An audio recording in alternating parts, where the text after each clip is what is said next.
pelayan-pelayan Tuhan yang mempergunakan kesempatan ini untuk diri sendiri. Jadi misalnya kalau ada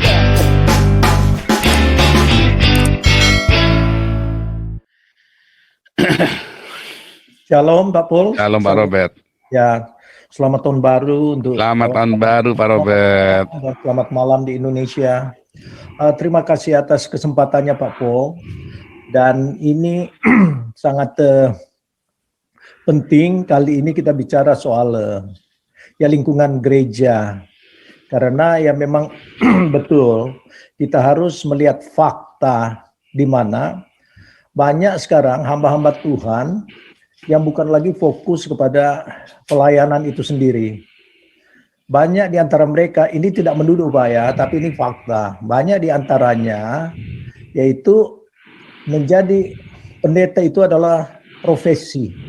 Jadi gereja mana yang banyak jemaatnya dan siapa yang berani membayar lebih tinggi. Sehingga itulah yang terjadi di dalam mungkin paham-paham kemakmuran, sehingga ya kita bisa melihat bahwa jemaat-jemaatnya juga tidak banyak untuk melihat kepada tujuan bergereja itu sendiri, karena ya memang kalau pendeta-pendeta yang model seperti itu ya kebanyakan tidak ada Bible study dan sifatnya monolog Pak. Jadi pendeta itu sepertinya ya seperti raja-raja kecil yang tidak lagi berkecimpung dengan jemaat-jemaat. Karena ya kalau gereja 10.000 orang bagaimana ada silaturahmi dengan jemaatnya, tentu itu nonsen. Jadi di sini sebenarnya ya kita mendapatkan juga pencerahan mungkin ya dalam diskusi ini Pak Pol itu ya saya yakin sekali sangat transparan dalam hal seperti ini. Sehingga jemaat banyak yang tidak, ya maaf kata, tidak dewasa di dalam bergereja. Sehingga juga terjadi bahwa gereja itu dicari ya gereja yang mega church misalnya, atau pendetanya yang memang gaya-gaya flamboyan seperti pendeta 15M. Karena ya memang itu jemaat yang belum itu. Tidak pernah diajak untuk mungkin pendalaman Alkitab. Dan itulah produk-produk juga daripada gereja dan jemaat yang gampang dipengaruhi oleh pelayan-pelayan Tuhan yang mempergunakan kesempatan ini untuk diri sendiri.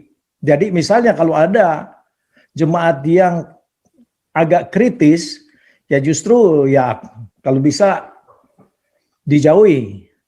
Dan terjadi bagaimana keikutsertaan kita juga di dalam menyuarakan hal-hal yang penting di dalam mungkin pemerintahan. Karena ya kita tidak pernah lepas di dalam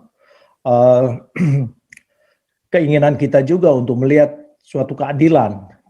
Jadi dari gereja itu sendiri banyak framing yang disebabkan oleh hamba-hamba Tuhan yang fokus kepada teori-teori kemakmuran. Dan hal lain, di mana dalam gereja banyak yang tidak transparan soal keuangan. Jadi jemaat cuma tahu saja ya pokoknya kalau nanti ada pertemuan, meeting kita bicarakan keuangan, tapi tidak details disampaikan bahwa uang daripada gereja sekian yang dipergunakan sesuai dengan keperluan yang dibutuhkan secara detail. Jadi di sini kita sebenarnya diajak untuk kritis juga di dalam gereja. Karena dalam gereja itu sendiri banyak pembodohan. Jemaat itu dengan suatu keyakinan, khususnya kalau saya pelajari berdasarkan pengalaman, ya kalau jemaat baru ya manut saja, mereka tidak banyak memberikan juga pendapat karena pikir ya mereka tidak tahu. Nah, masalah di sini adalah kesalahan daripada leader itu sendiri. Tidak membuka untuk menyampaikan kebenaran, dan juga itu yang sistem monolog. Di mana kalau pendeta itu ya pokoknya dia berbicara di atas mimbar seperti ya seorang raja yang tidak bisa diinterupsi. Ya kita mengerti dalam khotbah ya banyak juga ya dari gereja-gereja mungkin tradisional ya tidak seperti itu, tetapi paling tidak ada suatu cara untuk membuka wawasan daripada jemaat itu sendiri dalam mungkin Bible study. Jadi ya mungkin ini yang perlu ya kita diskusikan. Kebetulan ya ini hari ini berkaitan dengan gereja, perkembangan gereja, dan untuk mengedukasi jemaat, karena suatu pengalaman Pak ya, tahun 1998 di mana banyak eksodus orang-orang Indonesia khususnya Chinese dari Surabaya yang ke United States karena adanya persekusi di zamannya reformasi itu. Dan pada waktu mereka sampai di Amerika ya masuk gereja-gereja yang model-model pendeta yang ya maaf kata ya mungkin juga cuma karena kursus 3 bulan udah pinter untuk membawakan lagu-lagu testimoni, dinobatkan jadi pendeta.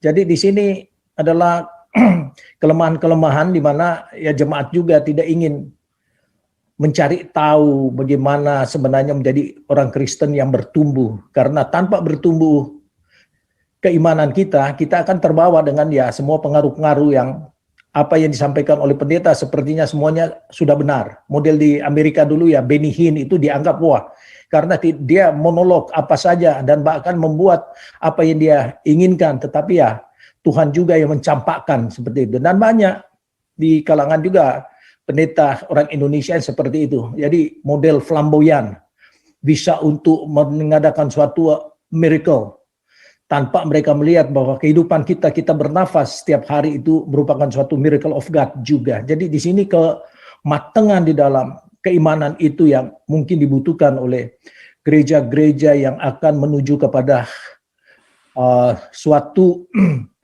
pengalaman yang kita transparan dan kita juga berani menyuarakan berdasarkan kebenaran. Jadi mungkin di sini aja dulu Pak. Terima kasih.